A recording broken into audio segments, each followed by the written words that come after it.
Hello everyone on YouTube, it's Marie and today I'm going to be making this video on unpacking and moving house tips. So you may or may not know that I have now moved house. This is why my videos have been so delayed in the last week, because I have been moving house and I still do not actually have internet in my new house. I'm super happy because me and Andy used to have a little one-bedroom flat above a shop and we now have a house with a garden and a garage and 2 bedrooms, and it's so lovely and I'm so happy. We've been here only 5 days and we've almost made it look exactly how we want it. There's a little bit of clutter in the background that still needs unpacking, but apart from that we've almost got it how we like it. So while moving house is still fresh on my mind, I'm just going to make this video that gives you some tips on packing, unpacking and the moving process. These are tips that I wish I'd known before I moved. So I'm going to split this video into 2 parts. 1, the packing process, and 2, the moving process. Number 1, my tip is start early. It takes a lot longer than you would think to pack a house. We had a 1-bedroom flat and it took us a good couple of weeks. Especially when you're working full time and when you're doing other things, just because you end up sorting through a lot of stuff and doing a good spring clean,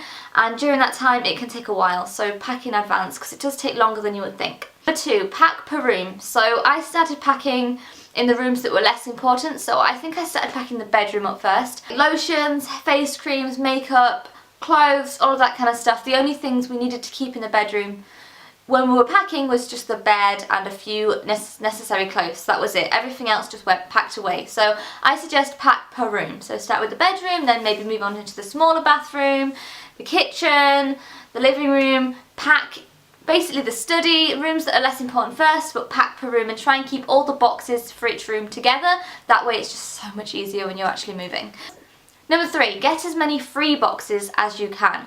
So me and Andy did not buy any moving boxes, which saved us a lot of money because buying boxes is actually really expensive. I just roamed the whole street that I lived down and went to all the different shops and just asked them if they were chucking away boxes. I found the most helpful ones were coffee shops. One coffee shop local to me had this recycle bin inside their shop that was full of boxes ready made up, and they just let me take the lot. To Iceland and I spoke to one of the workers and she was so lovely. She saved me all of the crisp boxes. I ended up leaving with 2 carloads full of boxes that day. Go to shops, just ask at stationery shops, bookshops, coffee shops. The supermarkets are really good. Places like Asda's, Tesco's, Sainsbury's. If you go to the fruit section, there's big cardboard crates that they put fruit in, like apples and oranges and stuff.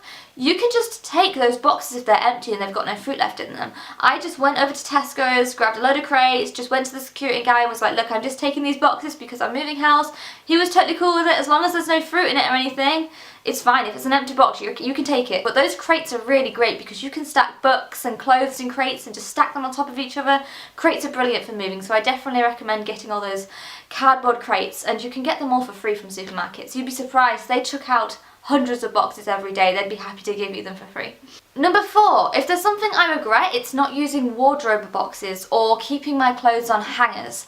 I ended up getting all my clothes and taking them out of the wardrobe and folding them up and putting them in crates, which is great in theory, and you realise how many clothes you've got. I just ended up getting all messed up and I needed to re-iron them, and it was just a lot of pain when I got to a new house. Just keep them all in bags on the hangers, that way when you get to your new home you can just re-hang them up.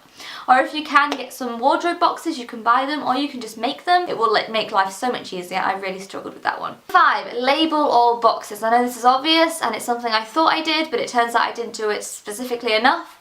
Label your boxes. I often thought, oh, I'll remember what that is.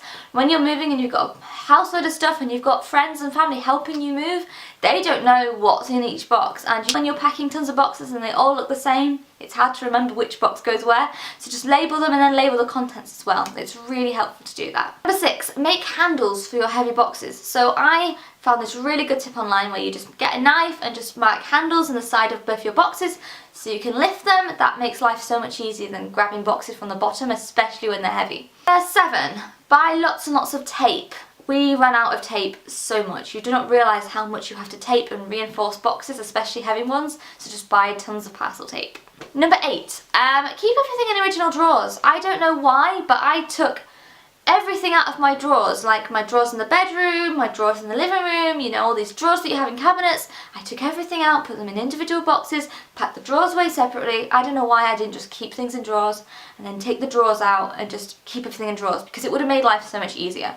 So unless it's really breakable or will get really messed up, just keep things in drawers because it makes life so much easier. You can get to your new house and just throw it in the cabinet and it's fine, it's all done. You don't have to unpack everything. So It definitely, and it also creates a lot less mess as well and saves a lot of space when you're packing. So if you can, keep things in drawers. Number 9, tape your bolts to the bed. That's a mistake we made. We didn't get our bed up until day 3 of our new house because we couldn't find the bolts anywhere. We'd put them somewhere, didn't know where we'd pack them. So just take them to the bed in like a bag or something. It makes life so much easier. Number 10, pack frames individually. So I had a few glass frames smashed and I wrapped them in bubble wrap and cardboarded around them and they still ended up getting smashed up. Don't know how. So I'd suggest just put all frames in one individual box with nothing else in there and just keep them all together. I thought I'd really taken care of my glass frames and things.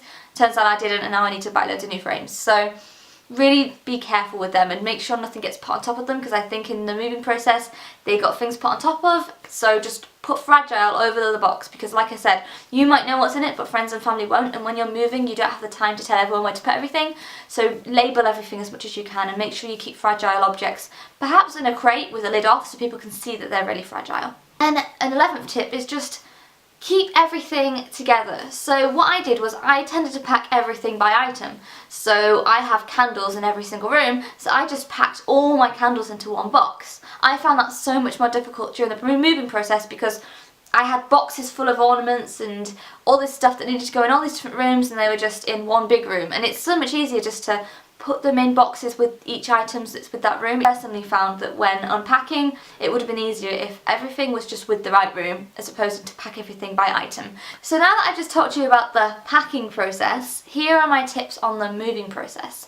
Tip number 1, organise everything. This is your time to buy all of the storage boxes and organisers and files that you've wanted to do in the last few years that you never got around to. Just do it now. I just bought a ton of boxes, sandwich boxes, storage boxes, divider boxes. I just bought so much storage stuff, and I literally used this as an excuse to have a total clear out and spring clean. I made sure everything had a place. Every single loose pencil around the house went in with the right pencils. Every single loose wire around the house went in a box full of wires. This is the time to really organise all your stuff. All those loose things that are hanging around the house, get them put where they need to be. Make sure everything has a place, because it will just make your new home look amazingly clean and tidy and organised, and it just saves you so much time. When you're packing and unpacking anyway, you're going to be going through your stuff. It's the perfect time to just get everything done and redo over with all your organisation skills. Like I said, it took me a good couple of weeks to pack, and I think one of the reasons was because I used it as a big organisation spree, and I think that's one of the best things I did. Number 2, throw out as many things as you can. Old clothes that I hadn't worn in the last 3 years, pots and pans that I just don't use anymore, piles of paper and magazines that we just haven't read in years, all of that stuff that we just collected over time. I just chucked it all out. Sell things on Gumtree, Facebook pages, eBay, loads of websites and places that you can sell things, get rid of things, even do a jumble sale. If you can go to a homeless shelter and donate your clothes, we donated a ton of Andy's old jeans and things to homeless shelters and stuff, so just use this as a time to really spring clean and get rid of all of your useless junk that you don't need anymore. Number 3, have all your cleaning products ready. So I found it really helpful to have a box full of cleaning products that was separate to anything else, so that I knew where they were for when I was cleaning the old house and cleaning the new house before I moved in. I found that having this cleaning box on hand at all times was just so much more helpful, because it was ready for when I wanted to clean the old house and clean the new house. So make sure your box of cleaning stuff always stays within your sight and you know where it is and it's easy to get to. Number 4, clean first. So before you get all of your new stuff put into your new house, try and get to your new house a day before the move and just clean it all. So clean everything. It's so much easier to clean an empty house than it is to clean a house with loads of furniture in. So just clean before you get everything in. And the same goes for the old house. If you can keep the tenancy on the old house a few days after you've moved into your new one, it's really great if they can overlap a little bit, because then once all your stuff's out the old house, it's so much easier to go into an empty old house and clean it all out once it's empty. It's privately renting, and when you're privately renting, you need to leave the place looking nice to get your deposit back, so it's so much easier just to clean it all out and make sure it looks lovely while it's empty, because it's really hard to clean when you're full of boxes and furniture everywhere. Next tip is do all the laundry before you move if you can. Moving into a brand new house when you've got to work and you've got to unpack and you've got to clean, it's even worse having to do loads of laundry as well. So just do as much laundry as you can before you move house. And next tip is keep all important documents with you. So I had a box called Important Documents, Stay With Us, and I made sure that, like the cleaning products, stayed with me at all times, and I just knew where it was. Things like birth certificates, driver's licenses, utility bills, all that kind of stuff. I just kept everything organised and neat and in one box so that I wouldn't lose it. My next tip is utilities. Get all the bills sorted as soon as possible. Ring up all the old bill companies, give in final meter readings.